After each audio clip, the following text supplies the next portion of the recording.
to make a life plan. As a refresher, a life plan is a transcendent purpose decomposed into measurable goals, decomposed into tasks over time, decomposed into today's to-do list. The first step in making a life plan is to choose a transcendent purpose.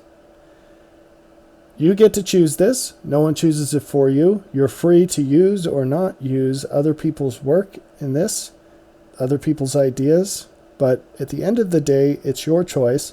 And when you're making that choice, there are various ways you can come up with ideas for what this might be, but whatever you choose really needs to be the most important thing to you.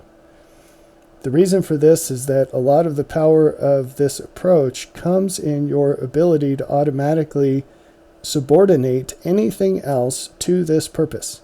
You need one governing thing that's most important. So many people have suggested specific purposes or even ways to come up with purposes, such as imagining what you want your obituary to read, or how do you want the world to be a different place because of your life. Most ways of brainstorming ideas for this are going to generate something that's much longer than you want your transcendent purpose to be. It really needs to boil down to one sentence. If it's not that brief, you haven't distilled it enough, and you're probably dealing with a set of goals instead of a purpose. You need to keep hammering away till you get to that purpose. The second step is to answer the question, what measurable goals would indicate you are achieving your purpose? So purposes, transcendent purposes, aren't really measurable, and the only way to know if you're progressing along a purpose is to distill that or decompose that into measurable goals. Measurable goals are measurable, which means that you know whether you've achieved them or not. And that measurability becomes very important when you're decomposing that goal into the tasks that you believe are necessary in order to achieve it. So there's no hard and fast rule for measurable goals, although some people have tried to make them. You might find those things useful. But at the end of the day, the key thing is just you need to be able to know what the successful state looks like in a way that you can actually measure it. You have to define success. Now, those goals you're going to decompose into tasks over time, and that's the next step. What discrete tasks must be accomplished in order to achieve each measurable goal? It's not drawn here, but basically each step of this process is going to fan out into multiple things. So going from a transcendent purpose to measurable goals, you're going to have more than one measurable goal.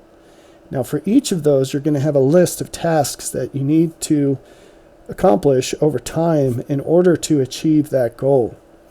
Now, the mapping from goals to purpose is just what you really believe it would be. It's more free form. The mapping from goals to task, it's less free form. It has much more to do with how the world actually works.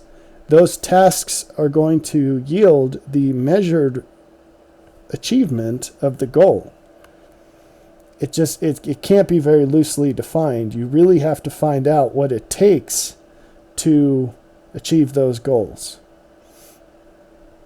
The next step is going to be taking these tasks over time and breaking them down even further, resulting in the enumeration of a list of things that you need to do today.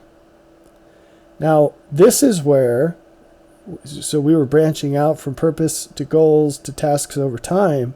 All of it comes back together because you only have one to-do list for today. And you might have many goals and many tasks for each of those goals, but those all have to feed into one to-do list for today. So that's important. And whatever you do today, it's going to yield the greatest progress towards your goals that can be accomplished in a single day. So it takes your transcendent purpose, which is your highest priority, and it breaks it down into what you will do today in what priority order to move that ahead as best you can in a single day, given everything you've done until now. That's how you create a life plan.